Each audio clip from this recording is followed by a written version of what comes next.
Welcome to episode 138 of Stageworthy. I'm your host, Phil Rickaby. Stageworthy is a podcast about people in Canadian theatre featuring conversations with actors, directors, playwrights, and more. Guys, remember 2 years ago when I performed my solo play, The Commandment, at the Hamilton Fringe? Well, I'm doing it again. I'm taking The Commandment to the Halifax Fringe, and I just found out that I'll also be at the Fundy Fringe Festival as well. And I'm going to perform The Commandment in Toronto on August 16th at the Red Sandcastle Theatre for one night only. You can find details about that on my company website, homebodyproductions.ca. You know, if you like the podcast, I hope you'll leave a comment or rating on Apple Podcasts, Google Podcasts, or wherever you get your podcasts. Your ratings and comments do help new people find this show. Or you know what, even better, if you know somebody that you think might like the show, tell them about it. Some of my favorite podcasts became my favorites because somebody I knew told me about them.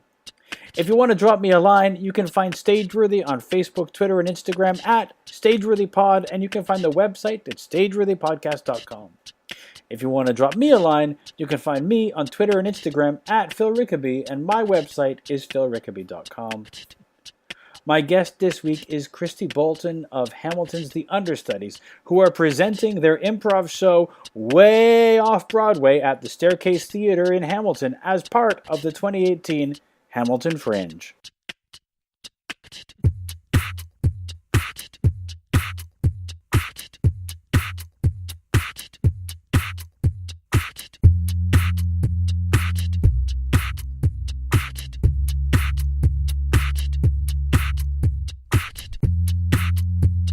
Are you in rehearsal right now?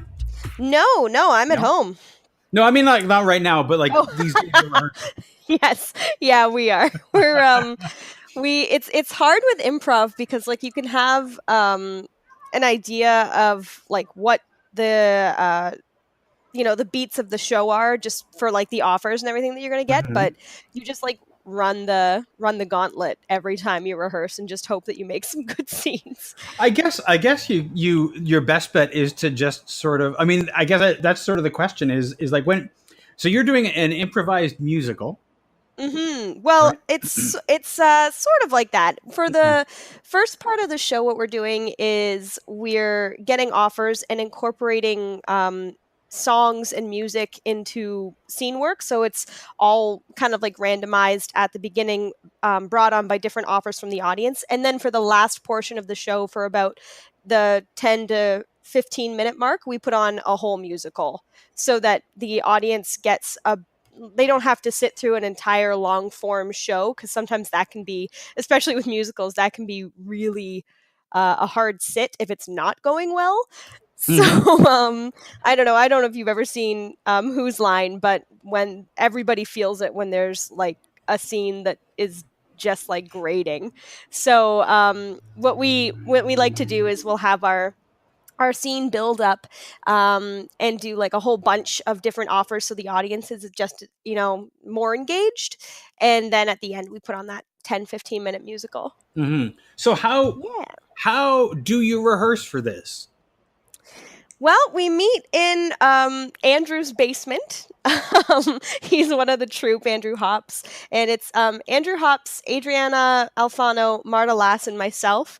And for the past 2.5 years, we've been meeting in basements and rehearsal rooms.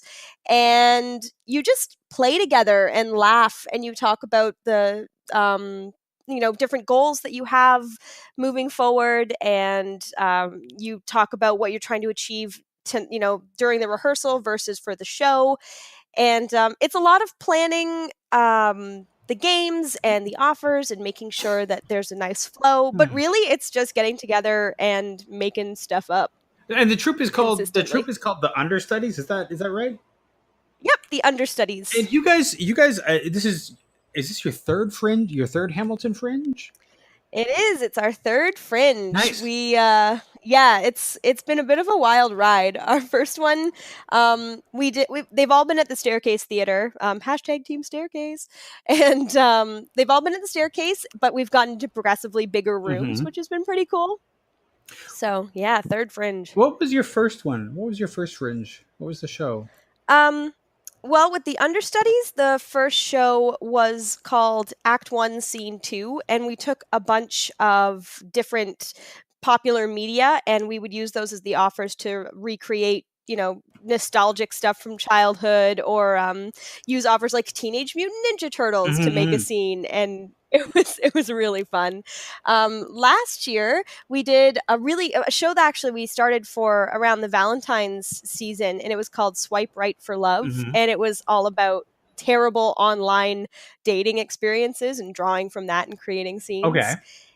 Yeah, and this year we decided we wanted to just push ourselves to do something completely out of our comfort zones. So we ended up taking a class at Second City in musical improv for about 3 months or 2 months, and just decided that was what we're going to do with the Fringe because we wanted to push ourselves to do something more. Has there been any point during the process where somebody has been like, what the fuck were we thinking when we thought of doing a musical? A million times. I feel like that's what everybody does with a show, though, in general. Like, you can be so confident one minute and the next you're just like, what the hell have we gotten ourselves into? And we don't have the luxury. Well, I guess it's like sort of, we don't have the luxury of having lines, but at the same time, it's also extremely freeing because if you mess up one scene, that does not mean, like, we have each other to always like have each other's backs, and we're so tight knit and we know each other so well that we're always there to support each other. But if you're feeling a little bit low, it's one scene that you can leave and you don't have to look at, and you can just bam and hit the next one out of the park. Yeah. So that's kind of the beauty of improv. But yes, there have been a number of times where it's just like, oh, holy hell, what have we done to ourselves? I guess it's part that you sort of mentioned that's like all the time, and that is kind of like the excuse me, the whole creative process is basically, what a great idea, what the fuck was I thinking, no wait, I think it's still good, what the fuck was I thinking, until finally you get to the point where you're like, okay, no, I think we're okay. Yeah, and it's I saw actually a really funny meme about this the other day, and it's so funny that we're in a generation where we're like, I saw this meme, but and it's like any creative process starts off with, I think this is a great idea, this is shit, why have I done this is the worst piece of shit I've ever created, until you finally get to, oh, okay, that was actually pretty good, this is phenomenal. And like, there's no in between. I do think that there is that going through the this is shit process is kind of, I think it's essential, like, because it makes you question what you're doing. Have you ever seen stuff where there's like, they obviously never questioned, like, oh god, well, no. I'll occasionally come across something and you can tell they think it's brilliant, and they've always thought it's brilliant, so they never questioned the brilliance of the piece.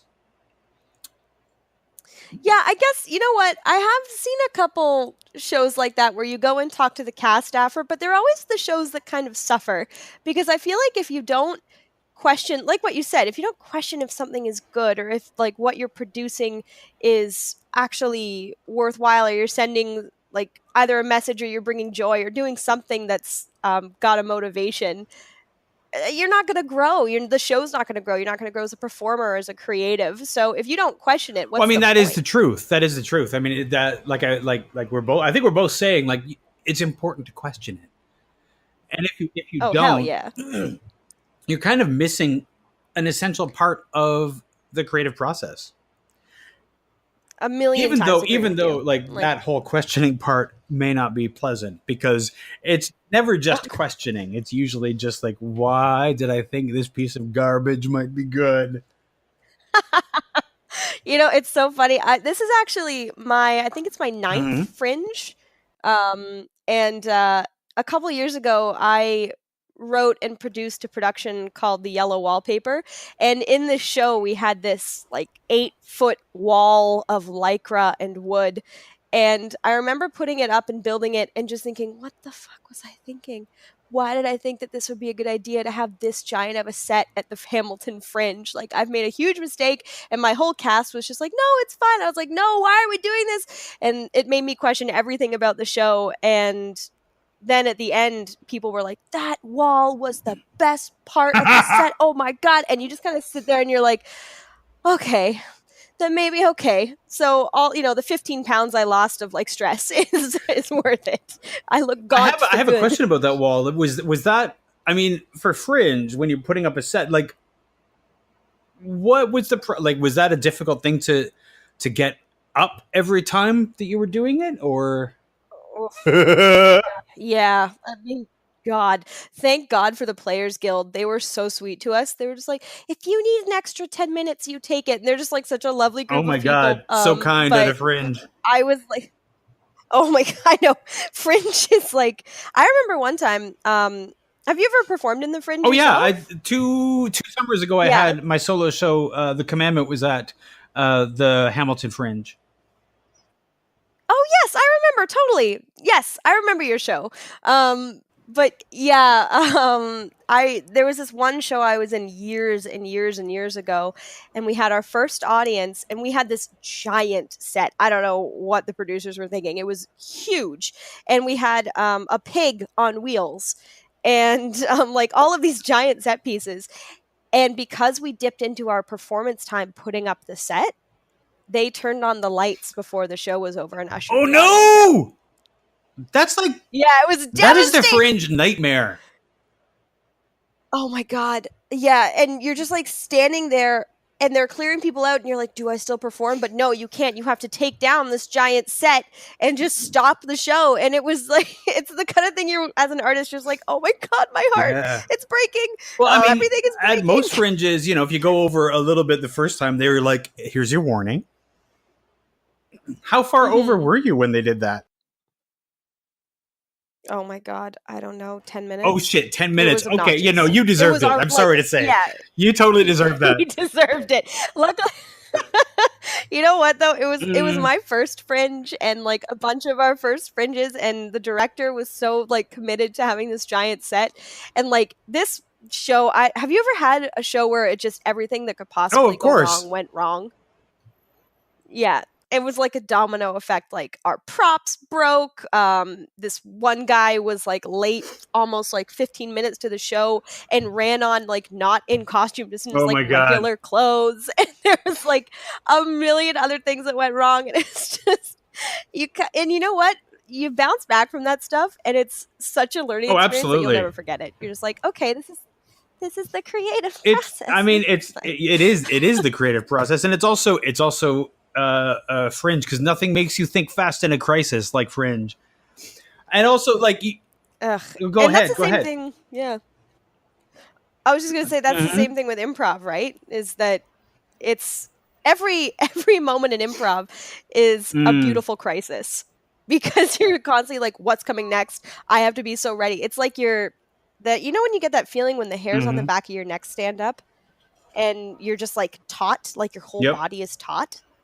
That's improv, and doing that in the Fringe 10 shows in a row is just like, it's insanity, because you're just, and doing it with singing, you're just wound like a bowstring. Well, I mean, the thing is that you're doing, I mean, I know the Staircase has a minimum number of performances that you do, which is actually more than you would do at a regular Fringe venue. What kind of self-care are you doing for yourself to get through all of this? Well, you know what? A lot of tea, a lot of lemon tea, and I think it's just recognizing that rest is important, because the Fringe, like, you want to go out every night and see 6 different shows, and then go to the Fringe Club and have a drink and hang out. But especially with a show where you're singing and where you have to be energetic all the time, it's a weird trade-off, because I would love to be out there all the time, but I also recognize that rest is so important. And it sounds like I'm such a little old lady where I'm just like, watch out, children, if you don't rest, you'll lose your voice. But it's like, I think, I think that it's one of those things that we forget about, because Fringe is a slog. And I think that, and I've been noticing a lot of, there's a lot of rawness in Fringe, because often we're so close to the thing that we're doing that, a bad review is like, hurts a little bit more, or like even a mediocre review can hurt a little more than it normally would. And so self-care becomes super important at a Fringe festival, because you're just going You're just always going and talking about the show and talking about the show and promoting the show and all Yeah. this stuff, and that you don't often take the time that you need for your own health. Ugh, preach. It's so true. And you're right, like you're so closely tied to it. And it's like this baby that you have, and then when someone gives you a bad review, it's like they kick your baby. And you're like, well, how could you do that? Do you not know how much blood, sweat, and tears has gone into this? But of course they don't. They're there to be No. entertained. Like I remember last Fringe, this one guy walked out of one of our shows and we overheard him being like, that doesn't look so hard. I think I could do it better. It's like like I wanted to launch at him like, you wanna go? You wanna try this? Why don't you get up on stage? I'll give you an offer. And he's just like an obnoxious audience member. But it happens, right? And you grit and you smile and you say, I mean, the thing is, I mean, they don't know, right? As far as they're concerned, all that you're doing is getting up there and fucking around, right? You know? It's not even like they see the work that goes behind it, because they don't actually understand what goes into it. Right? And it's just like you almost want to take them. I wish they could do backstage like at Fringe and just take eager audience members and or like even asshole audience members and like walk them through and be like, this is what a day feels like as a performer, just so you're aware. Like it's chaos, but it's beautiful. You know what? I think chaos. that's a perfect, like, I don't know, like Instagram takeover right there, for like the Hamilton Fringe or something, is to be like, put the phone in the hands of a different artist every day and show what Fringe looks like, from going from venue to venue to promoting to hurrying to have some dinner to reading a review or whatever that is, and just struggling through that. That's so true. That's a great idea. And I mean, sure, it's also a great way to promote, but I mean, I think that audiences actually do want to go behind the scenes. They just don't have the opportunity. So because of that, they think, well, that's obviously easy. Yeah. And I think it's the same kind of thing. Like when the first time you feel like you want to be on stage or you want to perform, like you have no idea the energy or the tears and the sweat that goes into actually being a performer. And then when you find that out, you have so much more of an appreciation. But I feel like until you see that, it's the same thing like when your electricity goes out and you get really frustrated. You're like, why doesn't this just work? Why doesn't this just work? It should be so easy. It's that same kind of misunderstanding of the process. Speaking of when you first realizing when you wanted to perform, what was your what was your intro to performing? Was that improv? Was it comedy? Was it theater? What was it for you? For me personally, I think when I was 7, my parents took us to go see a production of Joseph in the Technicolor Dreamcoat with Donny Osmond. The famous Donny Osmond Technicolor Dreamcoat. I was in theater school when that was on. Yep. I was. Oh, I remember that. Oh, that's awesome. We actually saw his last performance because he had an anxiety attack at intermission and left. And his swing came in, and my little brother was, I think, 4.5, and he stood up and started yelling, "That's not Joseph!" But I think it was then when the narrator walked out and there was smoke, and like she just started singing. What's that famous line? Like, how does I don't even remember. You know, the honest truth is that I don't know the musical that well. Yeah, no, that's okay. There's like this moment she's like, some folks don't have anything planned. They hide their hopes and their heads in the sand. Yes. And I just remember her like singing, and I'd never felt goosebumps before. And at 6, like everything was goosebumps. And then Joseph came down when the coat was like behind him and waving, and like it was like the length of the stage. And I just remember being like, I want to go to there. And just desperately wanting to be one of the kids that was singing on that stage and in one of those bright colored shirts, just going, ah! And so I think that was the moment for me. And ever since then, it's just been something that I have sought out and do. And improv started in high school a little bit, but then I took it. I didn't do anything with it until I was in out of university and went to the staircase one day and just realized it was this incredible community of people. And comedy is so much fun in improv. Like stand Oh up. Have God, you ever no. done stand up?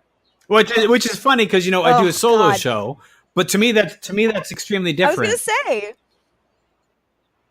Yeah. No, it's I feel like with stand up you're there and you're raw and like people are waiting for you to Hmm. fail almost. But with improv, it's that they're there to laugh with you. And because there's this understanding that it's all happening at, you know, on the spot and it's not planned, they're so along for the ride most of the time. And they're just Mm. so ready to be present and participate. And the energy is so different. And the community of people it connects you with, I don't know, it's magical. There's a Mm. reason they say the Mm. cult of improv because it is. It's like a cult. Once you're in, you're When in. after you saw that production of Joseph, what were the next step when you were like, this is what I need to do? What was it hard to convince your family to help you do it, or were they on board? Well, they were always on board for it to be a pastime, Not for so much for sure. it to be like a career. I actually, yeah, I wanted to go to theater school, but my dad had this dream that his 3 kids would all Okay. graduate from university. Hmm. And that was super important to him. And my mom passed away when I was pretty young, so like it was, the sole parent having this like dream for your kids, and he'd given us so much growing up. Like I had an audition for Sheridan's musical theater program and bailed because I had an audition for York as well and bailed because I was so nervous that I was Hmm. going to fail and that I wasn't quite good enough. Because when you're just out of high school, you don't have, you know some people have the confidence, but I found that I was too nervous. And so I went to McMaster for Mm. theater and multimedia because my dad said as long as I double majored, he was okay with me taking theater. But it was still an amazing experience. Like McMaster has a great theater program, but it's not Yeah, yeah, I renowned. did. Like you said, you went to theater school, right? I went to George Brown So where did you go? back in the day. Sure, And they have a yeah. great theater I mean, at the program. time, it was like I don't keep on So top of these things, but it was but it was like it's the best one in Canada outside of the National Theatre School. So I was like, sure, whatever. mhm. But uh, all of those programs are different, and it's only now that I'm really starting to realize Yeah. how different they are.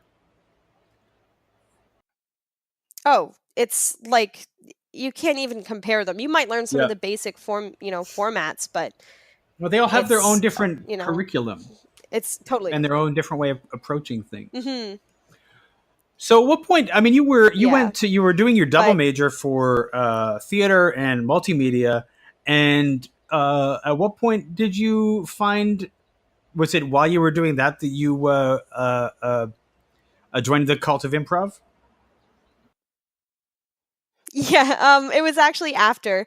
Um I was when I graduated from Mac, I I kind of fell into a job in the multimedia field, which was really lucky, but it stopped me from pursuing any theater stuff for a while. And so for about a year and a half, I didn't do theater. And then like I said, this guy told me to come to the staircase, who's a buddy of mine, and I thought, okay, I'll try it out. And it came at just the right time. I'd actually just been laid off from that job, my first big girl job, and there was Mm. this like healing power of theater Oh, and improv. sure. I'm sure you felt it too at some point or another. Yeah. And when I found improv, I actually found that I enjoyed it as much or not more so than Mm. musicals and theater, which have always been like my thing. And it's led me to some pretty cool opportunities in short films and doing voice work now with the Infinity Forge and all kinds of other really great opportunities at Second City. And it brought me with the troupe. So it's been a bit of a whirlwind. I've been there for about 4.5, 5 years now at the staircase, but the understudies have been together for about 2.5 years. So yeah, it's just improv is I don't know. It's just something magical about it. I When wish I you could went to describe that it better. first night It's at the just staircase, magical. was it a class? Was it just a performance? What was it that you were seeing that so captured you? Um, it was part of it was the people. And part of it was that I was learning a new skill. It's like when you stretch a muscle you haven't stretched for a while. And I remember just sitting and watching other people perform, and I thought, God, they're so quick. They're so quick, and I'm not that quick. And I got up, and I had this really inflated ego about how good I had been in high school at improv. And when I got back up on stage, I sucked.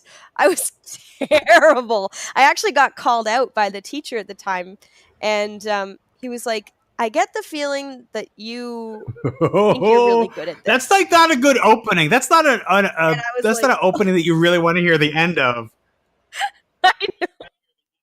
I know.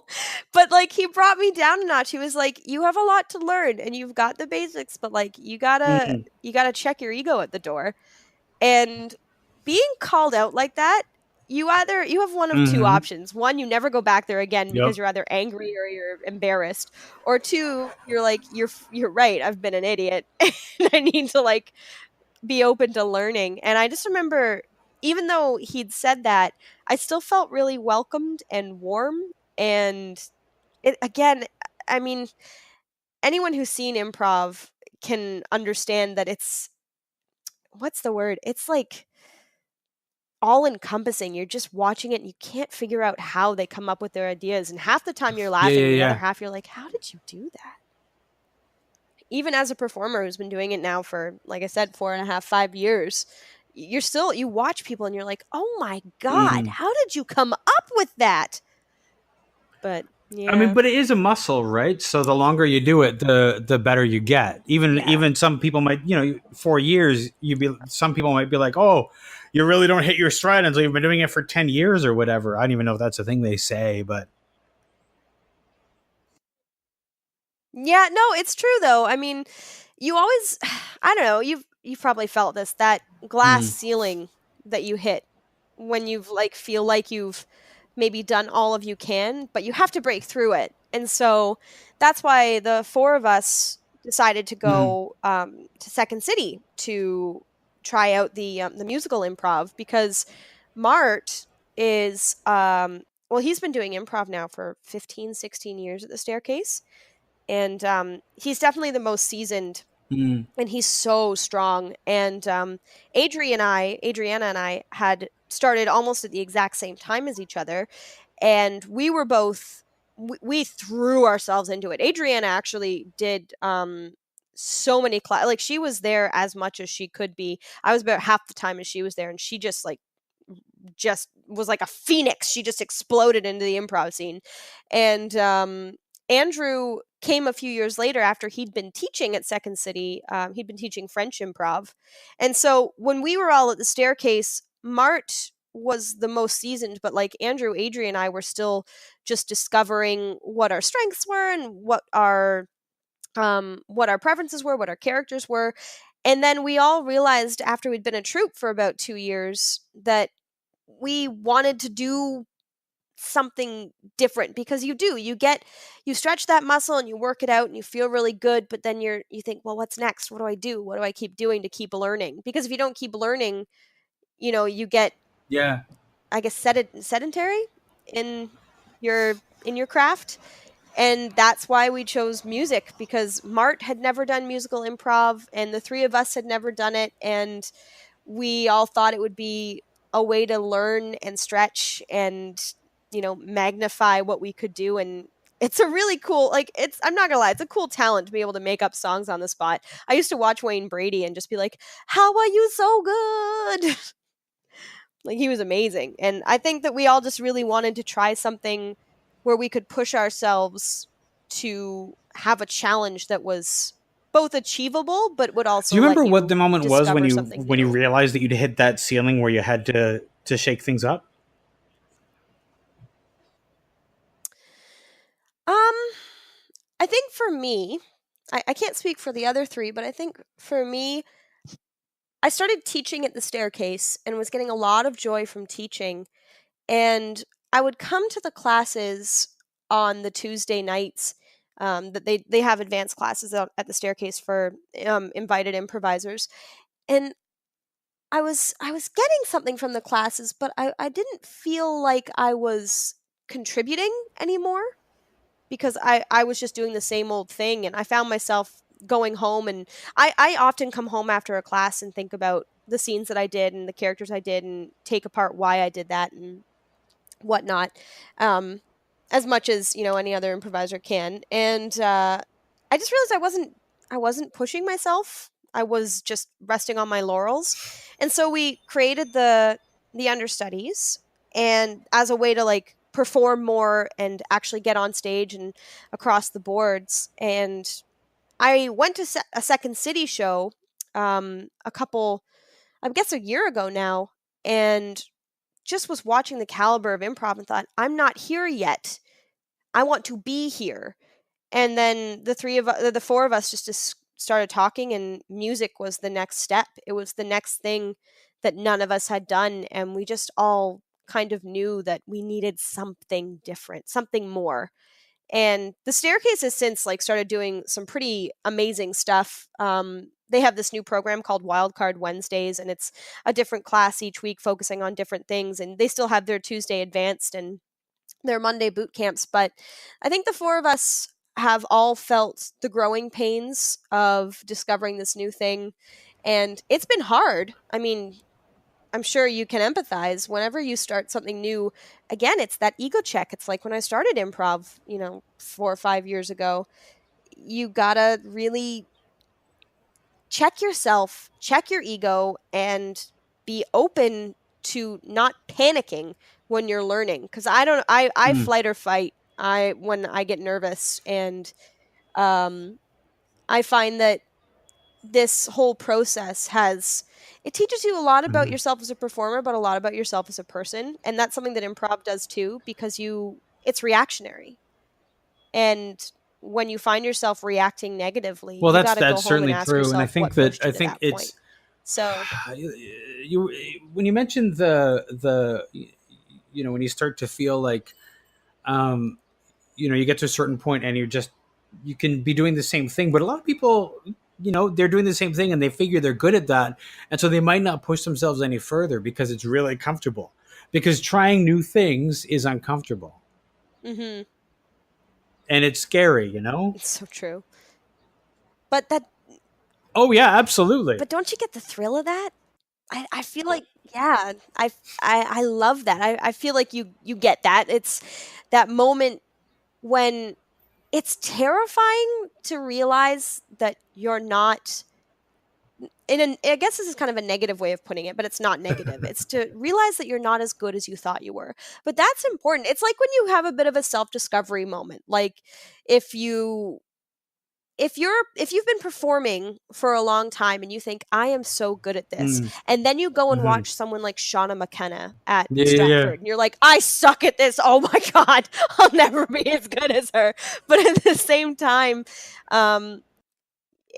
it's those moments that I think that are so important. And instead of being negative and saying like, I'll never be this good, you have to take that leap and go, okay, fuck it. Like, how do I be better? And open yourself up to someone like telling you that you're kind of, well, you also, you're I mean, doing you a shit do job you because have you're to lazy. fail a And lot to laziness get is the good problem. at anything. Nobody picks up the guitar and is a virtuoso the first time they do my it. God. You've got to fall on your face a bunch of times before you can get good at a thing. Mm-hmm. God, it's so true. And it is. It's terrifying. Failure is, until you can get your head around it, failure is so scary.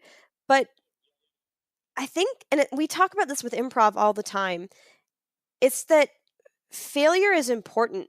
Like it is a huge part of the learning process. And it sucks that failure has such a like negative connotation around it, because failure is how you learn. And it's not a negative thing. It's something to look back on and go, yeah, I used to be like this, or I used to do it like this, or okay, that didn't work. How do I make it better?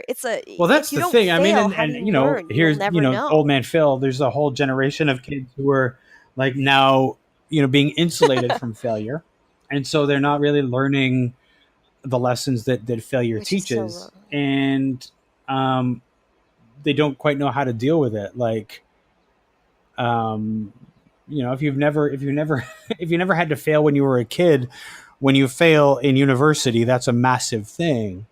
I failed a lot when I was a kid, but as I think a lot of us did. But I, trying new things is still really terrifying. I always realize that when something new is proposed, my gut reaction is, oh no, no, no, no, no, no, no, no, no, no, no, no, no.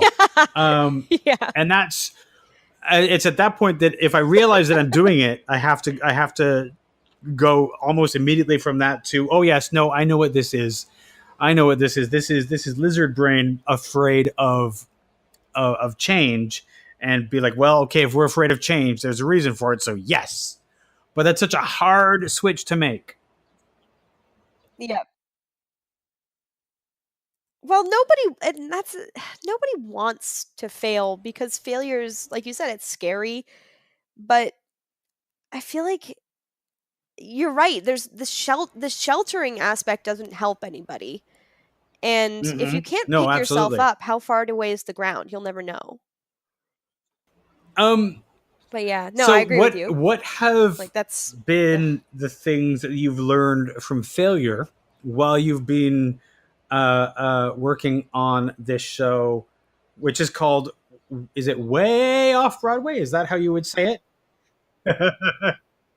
Yep, that's it. Way off Broadway, because we are way off Broadway. um, Things I've learned from doing this show. There's been some hard moments, to be honest, because I love singing. I love being in the spotlight. I love, karaoke and musicals, and I I when I sing, I get so excited that people are hearing me on stage, and it's so egotistical, because I'm just like, "Ooh, I hope they think I'm good," but it's like deep down, I have a confidence that I know that I have a nice voice, but that also has made me incredibly nervous on stage, whereas my other improvisers all have beautiful voices, but because they aren't trained singers or haven't done performing in the same capacity that I have in musicals and had that background, they're more uninhibited than I am, because they aren't as concerned, I guess, in the same way that I am about sounding pretty. They're more worried that what they're saying is hilarious, because it is, and what they're doing is for the betterment of the scene. Whereas personally, something that I've struggled with is stepping, it's ego. I've said that like 15 times during this talk, but I get really wrapped up in the idea of sounding good versus substance. And so that's been a really hard learning experience for me. And it's put them in some precarious situations too, luckily just at rehearsals, because I get in my head. I mean, do you do this when if you make a mistake on stage or anything, you're out. You're just like, oh God, Yeah, what have I absolutely. done? And you have to like get back into Absolutely. it and not it's show it's anybody harder that you're because when I was doing panicking. my solo But show, if I lost the plot, if I lost where I was for a second, it's not like anybody can help me. I just have to try to figure out where I am if I've right? forgotten or Oh my whatever. God. And and that's, but even if you have somebody who can help you, there's always going to be that moment of disorientation as you kind of, so when you're, Mhm. has it for you, has it been the, like, oh, I didn't sound as awesome as I wanted, and that's what took you out? Yes and no. Well, for instance, like, I still feel bad about this, and he's told me it's fine a million times, but we did this every year. We'll do a preview of the show.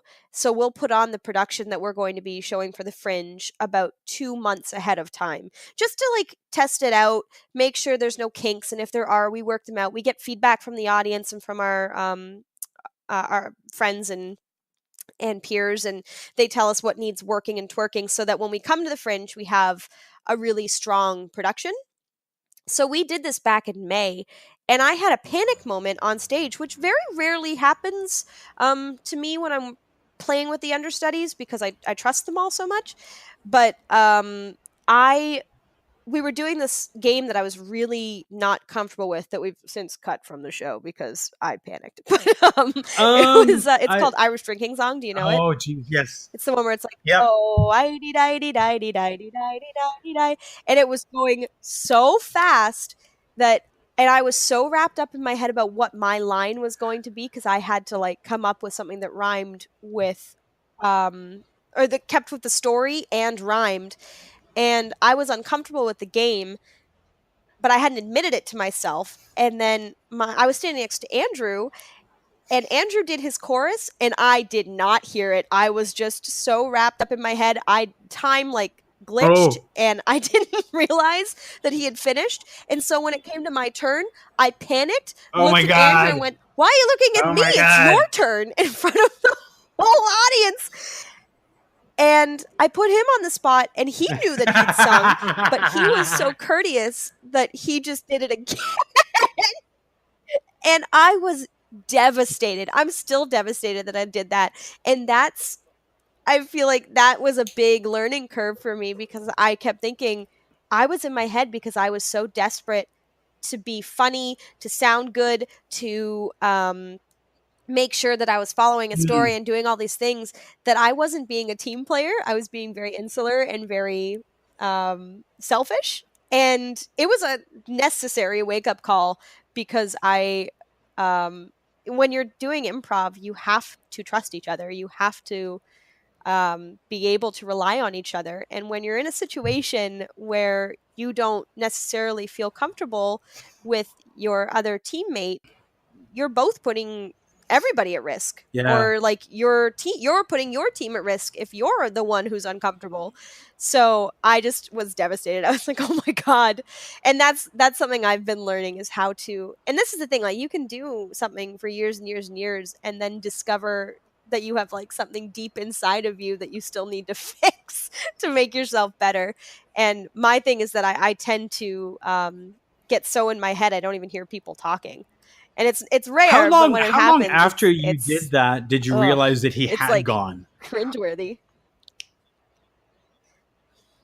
Oh no! About a minute and a half, because I made him sing through another round, and we finished the game, and I kind of like came to and went, oh no! Wait, what just happened?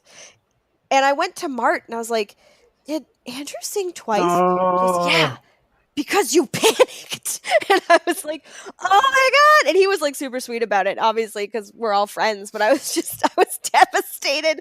I was like, oh God, because I'd made a fool of, not only just out of myself, but out of Andrew. So yeah, it was, I mean, these are the truth moments that you don't get when you're, an audience member, right? You don't have those moments where you're like, oh God, what have I done? Yeah. Have you ever had a moment like that? Not like that. Not like that. I've had like an epic line flub that like completely like made me laugh, and I could not get things together for like days. Like I flubbed the line so badly, and it was so hilarious that and it was doing Hamlet. And so, the guy who was playing Hamlet, I had to test every day after that. Can I make eye contact today? And in our first scene on stage, can I make eye contact? Nope. Okay. And so it was like almost like 4 full performances before I could make eye contact and keep things together. It was the worst. God. It was the worst because so it was like this thing had happened and it took me so out, and I laughed on stage, like out and out laughed on stage. And I was terrified of doing that, but it was also a really funny thing that happened. So it was like, I didn't want either thing. I didn't want it to happen again. And so I was, like I could not get out of my head. So it took days for me to be able to even really be able to play the role that I was playing. Oh my god. Oh, it's like, that's so and scary. you know what? It was my own fault because when you're in theater school and stuff, they say never joke about the lines until the show's over. Never joke about the Yes. lines until the show's over. Well, I was joking about the lines and the show wasn't over. And so one of the jokes, because I thought it was so funny, and I said it over and over again after I heard it, it came out, and I said it during performance, and that's what made me, So, oh my god. it was like literally, and that's how I now like don't fuck with the lines until the show's over. Well, sorry. That's so funny. I mean, it's terrifying, but that's the one thing that's kind of nice about improv versus stage is that when you mess up like I did, one, you have like the same thing with theater. You have people who are there to have your back and they'll like help you with a line or help you through a tough scene or something. But, you can laugh with the audience. Because if the audience sees that happen, you don't have to pretend like nothing that is the happened. joy that you have. Like you can, with this particular line flub, there was no covering.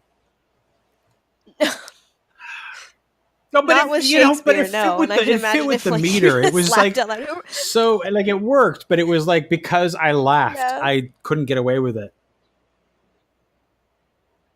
I was Oh man, I was playing who were many you roles, but playing, this if I one can ask? happened during the role of the player king. And just to get it out, the line as written is anon she finds him striking too short at Greeks.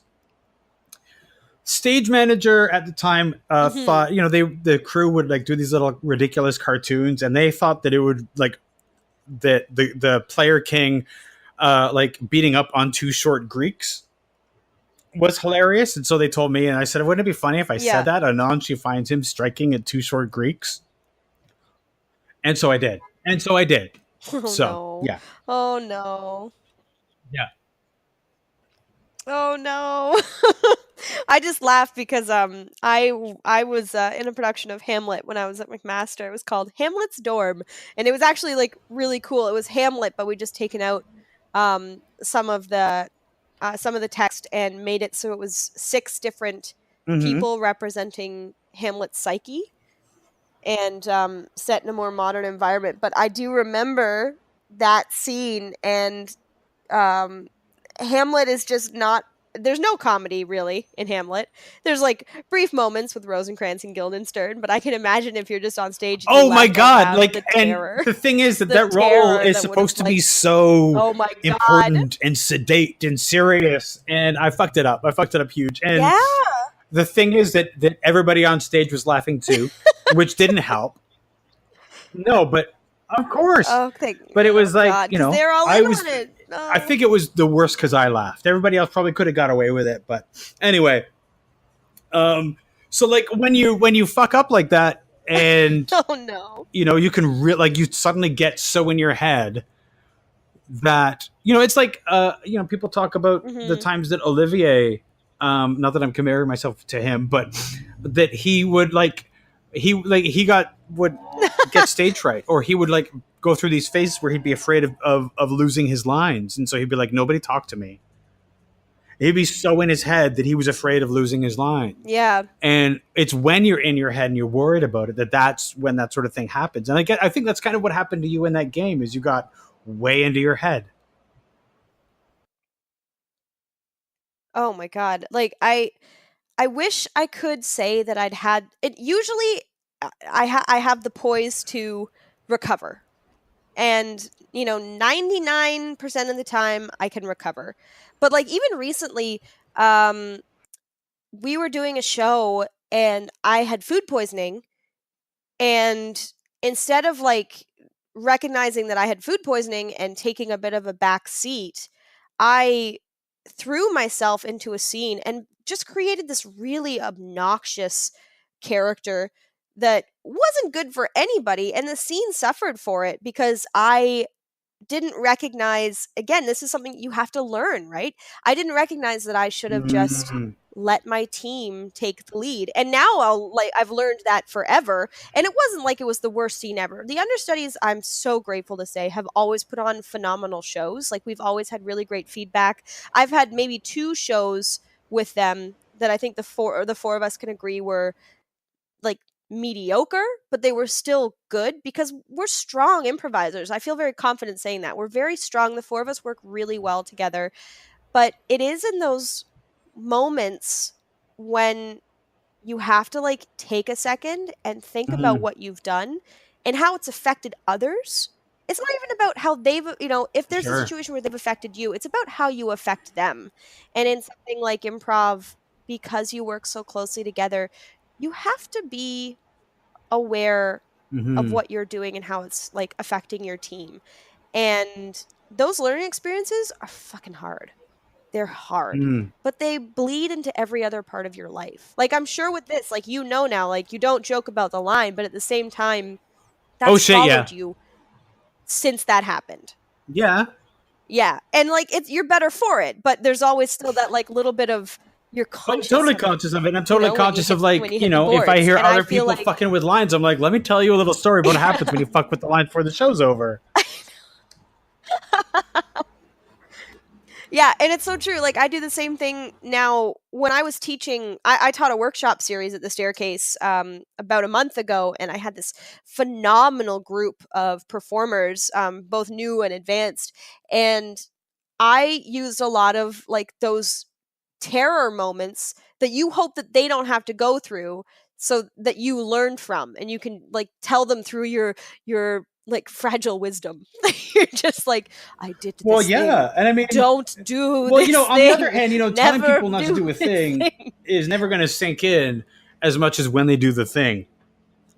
So, you could try to save them from that, but, they are probably not going to really remember that in the same way that they will until years from now when they do the thing. And they'll be like, I remember now, Kristi said, never do this thing. I remember that now, but I had to do that thing to make it sink in. You're right. You're like a million times right. It's so funny. It just makes me think of that meme again. Like, you can do the thing.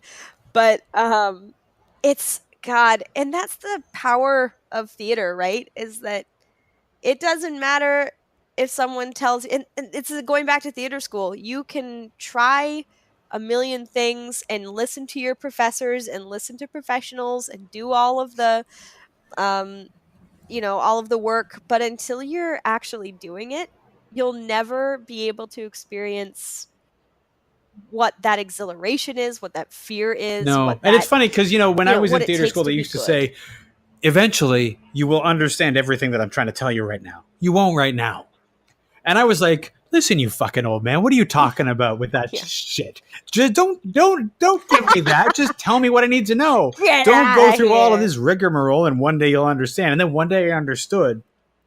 And I was like, oh. And recently I've been like, I would love to go back to theater school knowing what I know now, because I would approach it so differently. But again, I mean, it's the things that now. Like, if I was still 19 and going through theater school, I probably would still be a punk-ass kid. Be a little bit of an asshole, like a little full of himself. Oh, yeah. No, I was... I remember when I started at Mac, I was like, I've been in 4 productions. I'm an artist. I'm like, no, you're not. Shut up. Get out of your own... Get your head out of your ass. Like... But you're right. You can't, and that's why again we go back to failure. Failure is important. Failure is a part of and I think it's the worst and best part about being a creative person, because if you're like someone who works with numbers, or you work let's say you work as an accountant and you do your math wrong, like you don't think, oh, I did my math wrong. This is a growing opportunity. No, you just fix the math and you move on. But like when you're a theater person or you work in the arts, you have this beautiful opportunity to, take the things that you've learned about yourself from being on stage or being on camera or writing or directing or producing, and you have these moments where you can really like learn and grow as a person along with your art. Like, it's so special. Who gets, like, what other profession gets to do that? It's hard, but I feel like you become well-rounded if you can do it well. Absolutely. Kristi, where can we find you online, you and the Understudies? Well, you can find us all over the place. We have all kinds of social media, but we are on Facebook at the Understudies Hamilton, and you can find us on Twitter. We're Understudies Ham, and we are very active on Instagram, which is also Understudies Ham, both the same Twitter handle as Instagram. And we're all over the Fringe website and hashtag Team Staircase. And where can we find you, Kristi? Yeah, we're just really pumped. Yes.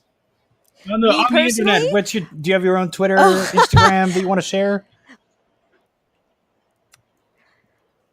I have my own Twitter and Instagram. I'm just at Kristi.Boulton for both Facebook and Instagram. I'm not really active on Twitter, to be perfectly honest, unless you want to read the Bolton Blurt, which is a daily newspaper that goes out. What is the Bolton Blurt? What does that do? It's like such a it's this newspaper thing I curate, and it goes out daily, but I don't publicize it very much because it's such a almost forgotten internet thing. I don't really know how else to describe it, but I sometimes have people being like, "Oh, I remember the Bolton Blurt was really good yesterday." I'm like, "You read that?" So I'll pitch it now. But you can also just find me and the rest of the Understudies at the Staircase. That's usually where we're hanging out. And doing improv the Hamilton Fringe starts. teaching. When does the Hamilton Fringe start? It starts on the 19th. So by the time people are hearing this, we will be in the middle of Fringe. You will be tired. You will you'll be in the middle of doing 10 performances.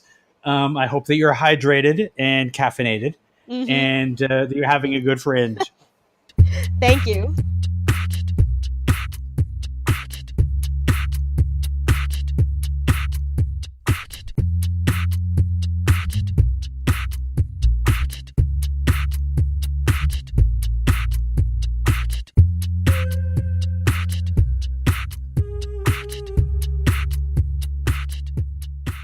This has been a Homebody Productions production.